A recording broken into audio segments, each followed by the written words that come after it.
দোকানের বাকি টাকা কিভাবে তুলতে হয় চলেন দেখে আসি নীলু ভাইয়ের ভিডিও থেকে। ভিডিওটি ভালো লাগলে লাইক কমেন্ট শেয়ার করে সবাইকে দেখার সুযোগ করে দিন। দেখেন দোকান খুলে আর কি করুম? দোকানে মালপত্র থাকলে তো লাভ আছে, দোকান তো পুরো খালি হয়ে গেছে। হ্যাঁ হ্যাঁ, কি কও? দোকান খালি হয়েছে মানে দোকানে কি চুরি হয়েছে নাকি? আরে চুরি হইব কেমনে? বাকিতে বেচতে বেচতে দোকানের সব জিনিসপত্র খালি হয়ে গেছে। মানুষের কাছে বাকির টাকা চাইছি, কেউ টাকা দেয় না। এই জন্য নতুন করে দোকানে মাল উঠাইতে পারতেছি না। ভাবি শুধু তাই না, যারা আমগো দোকান থেকে বাকি নিত তারা এখন অন্য দোকান থেকে নগদের জিনিসপত্র নিতেছে। আমগো বাকি টাকা দেওয়া লাগবে দেখা দোকানের আশেপাশে আইতেছে না। হায় আল্লাহ, এখন তাহলে কি হইব? কি হইব সেটা তো তুই জানোস। তোর বুদ্ধিতে আমি সবাইরে বাকি দিছি, তুই আমার বুদ্ধি দিছিলি কাস্টমার ধরতে হইলে বলে সবাইরে বাকি দিতে হইব। এখন আমি কাস্টমার তো ধরতেই পারি নাই, উল্টা কাস্টমার অন্য দোকানে সব চলে গেছে। আরে আমার ব্যবসা লাল বাতি চলতেছে। ভাইয়া মানুষের বুদ্ধিতে চলতে গেলে যে বাস খাইতে হয় সেটা আমি হারে হারে টের পাইতেছি। এখন ভাইয়া আপনি তো শুধু বাস খান নাই, আপনি আইকিওয়ালা বাস খাইছেন। নাহলে এরকম বলদের মতো কেউ কাম করে ডাইকা টাকা কেউ বাকি দেয়? আমি আপনার আগে না করছিলাম, আমার কথা হলেন না। পরে হানিফ, তোর কথা শুনলে আজকে আমার এই অবস্থা হইতো না। বাপের জমি বিক্রি করে মুদি দোকান দিছি, এখন আমার আম সালা সব গেছে। এই তোর বুদ্ধিতে আমি সবাই বাকি দেয়া ফুতুর হইছি না? এখন তুই তোর বাপের বাড়িতে গিয়া তোর বাপের কাছ থেকে আমার লিগে টাকা নিয়ে আবি, ওই টাকা দিয়ে আমি আমার মুদি দোকানে মাল তুলুম। কিন্তু এইবার আমি একটা টাকাও কাউরে বাকি দেবো না। আমার আব্বাই যে কিপটা, আমি মইরা গেলেও হ্যাঁ এত টাকা দিত না। তো আমি কান্নাকাটি কইরা 10-15 হাজার টাকা তোমার আইনা দিতে পারি। আই হেরে কি বলে, মুদি দোকানে মাল তুলতে টাকা লাগবে মিনিমাম 3 থেকে 4 লাখ। এই 10-15 হাজার টাকা দিয়ে আমি কি করুম? মুদি দোকানের আশা বাদ দাও, মুদি দোকান আর করা হইব না। আব্বার থেকে আমি 10-15 হাজার টাকা আইনা দিতেছি, তুমি একটা টং দোকান দিয়ে দাও, চা সিগারেট বেচবা, অল্প পুঁজি অধিক লাভ। এই রং চা 5 টাকা, দুধ চা 10 টাকা। আসেন আসেন আসেন, গরম গরম চা খেয়ে যান। চায় চায় চায়। আসেন আসেন, 2টা খেলে একটা ফ্রি। এই 2টা খেলে একটা ফ্রি, আসেন আসেন। হারামের বাচ্চারা আমার মুদির দোকানটারে খায়, এখন আবার চার দোকান আইতেছে।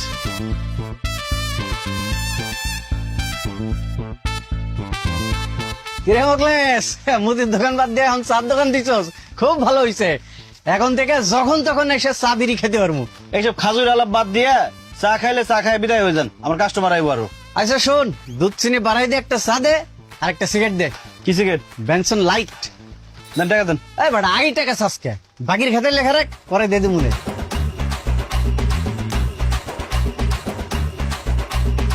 কি করছেন হরি নাই? দূরে থেকে শোনা যায় না। বুঝস নাই, কইলাম যে চা সিগারেট আর এই ডাইলের টাকাটা বাকির খাতে লেখা রাখ, পরে দে মনে। আমার মুদির দোকানটারে খাই টার্গেট করছো, আমার টং দোকানটারে খাবি। বাকি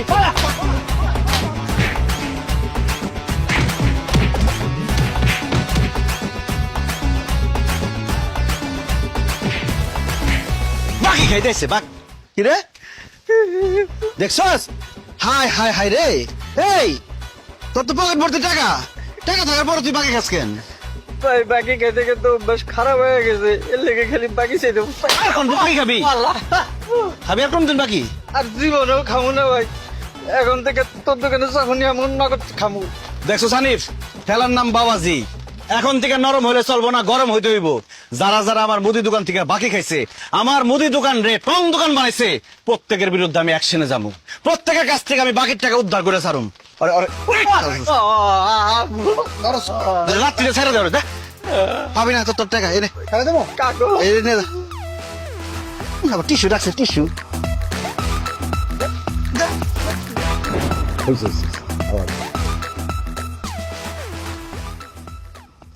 মনে হচ্ছে না?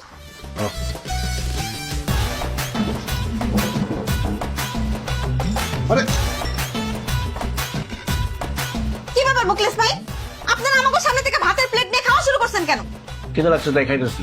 বেটা, তোর যদি খিদে লাগে বাড়িতে যে রান্না বান্না করে খা। আমার বাড়িতে এসে জামাই বউ মিলা আমার খাওন খাইতেছস কেন? সমস্যা কি? আমি কি বাড়ির মধ্যে এতিম খানা খুলে বসছি?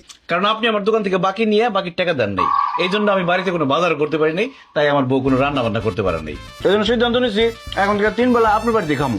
শুধু খামো না, আমরা এখন থেকে আপনাকে বাড়িতেই থাকবো, এই বাড়ি ছেড়ে কোথাও যাবো না। এসব কি করছেন ভাবি? আমাকে বাড়িতে থাকবেন মানে?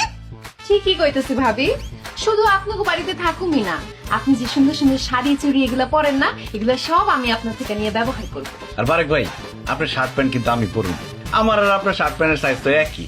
আর এখন থেকে আমাকে হাত খরচ, পকেট খরচ, আমার বইয়ের খরচ সব কিন্তু আপনি দিবেন। মুখলেস ভাই রে, পাগলামি করছিস না, পাগলামি করছিস না ভাই। আমার কয়টা দিন সময় দে, আমার হাতে টাকা আসলে তোর বাকির টাকা আমি পরিশোধ করে দিই। না না, বাকি টাকা দেওয়ার কোনো দরকারই নাই। আমরা আপনার বাড়িতে থাকুম, খামু, জামা কাপড় পরুম, সমস্যা কি? সমস্যা অনেক কিছু। আমরা জামাই বউ এক লগে থাকি, আপনারা আমার লগে থাকবেন কেন? ওই বাদাইমার ঘরে বাদাইমা, তুই ওগো দোকান থেকে বাকি খাইতে গেছিস কেন? ওগো কাম যত টাকা আছে পাওনা টাকা সব দিয়া বিদায় কর। বাবা রে, ও ঘরে যে টাকা দিমু, আমার হাতে তো এখন কোনো টাকা পয়সা নাই।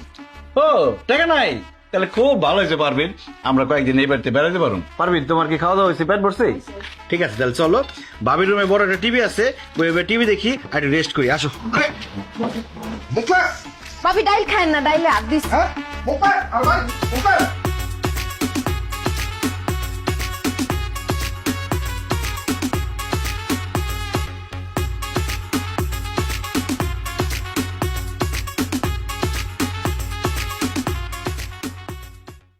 সুন্দর হয়েছে এটা। কোনটা ভালো? এটা ভালো?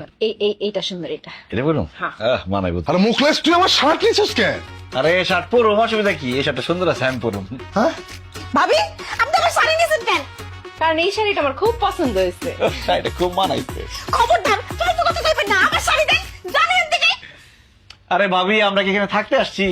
আপনার জামাইয়ের কাছে 10,500 টাকা পাই, টাকা দিতে কোন চলে যাই। মুখলেস, তুই তোর বউ রেলে বাড়িতে যা, আমি কথা দিতেছি, আমি বিকেল বেলা টাকা নিয়ে তোর বাড়িতে আসতেছি। এই কথা আপনি 1000বার বলছেন যে বিকাল বেলা দিয়ে দেবো।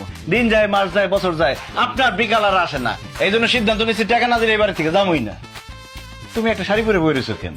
শাড়ি লইবো, ভাবির আলমারি থেকে গয়নাগাটি নিতে না। ভাবি আলমারির চাবিটা দেন, গয়নাগাটি নিয়ে আসি। দেন। আরে ভাবির কাছে চাবি চাইলে ভাবি দিব, আলমারি ভাঙ্গা নিয়ে যেতে বলছে। চলো ভাঙ্গিতে। আল্লাহর দয়া লাগি, আল্লাহর দয়া লাগি, আমার আলমারি ভাঙ্গেন না, আমার অনেক শখের গয়নাগাটি আছে। এই তুমি দাঁড়িয়ে আছো কেন? তুমি ওখানে তাড়াতাড়ি যাও। এই সপ্তাহ টাকা রাখছিলাম। টাকা দিয়ে দিলে কি আর এত ঝামেলা করা লাগে? শাড়িটা ভাবি, আরে কি শাড়ি টানাটানি করতেছেন? শাড়িটা ভালো লাগছে আমার। ভাবি আমার শখে গায়ে হাত দেয়। ভাবি ভাই একটু কোন ভাবির মুখলেস, বাইরে তুই আমার কাছে 10,500 টাকা পাস, আমি আলমারি কাছায় কুছে 3,000 টাকা পাইছি রে ভাই। ধর এই টাকাটা লো, বিশ্বাস কর ভাই, এই টাকা ছাড়া আমার কাছে আর একটা টাকাও নাই। আমি তোর কথা দিতেছি, অল্প কয়েকদিনের মধ্যে তোর বাকি টাকা পরিশোধ করে দিব নে। আর আমারে যদি তারপরে তোর বিশ্বাস না হয়, তাহলে আমারে, আমার বউরে, এই পুরা বাড়িঘর সমস্ত কিছু তুই তল্লাশি করে দেখতে পারোস। ও বুঝছি, পুরো টাকা দিব না। 3,000 পাইছি, তাহলে শুয়ে পড়ো। এটা শুয়ে বেড়াই। কি করতেছে?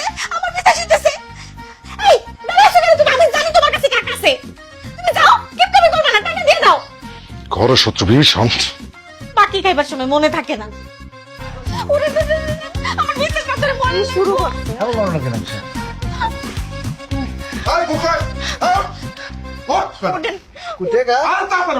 ও টাকা আছে, আরে টাকা আছে। টাকা পেয়েছি, এখানে 4,000 টাকা আছে, বাকিটা পরে দিব নে। আচ্ছা চলো চলো।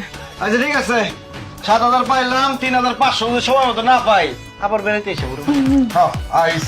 একটা শার্ট নিয়েই যাই। এই না, এই কোনো শর্ত লাগবে না। আপলে যাইতাছে আবার। অত ভালো শাড়িও না।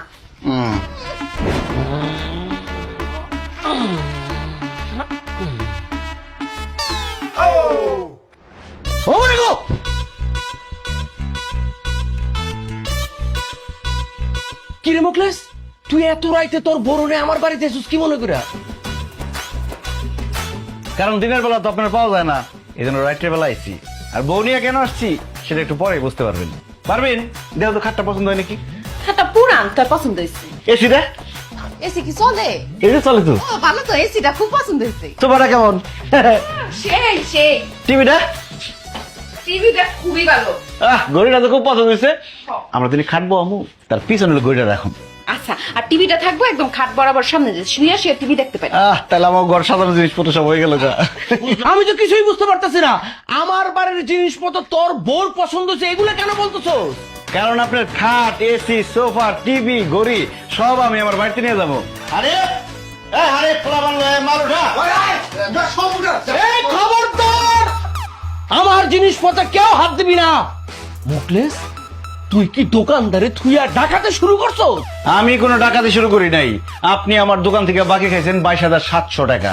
অনেক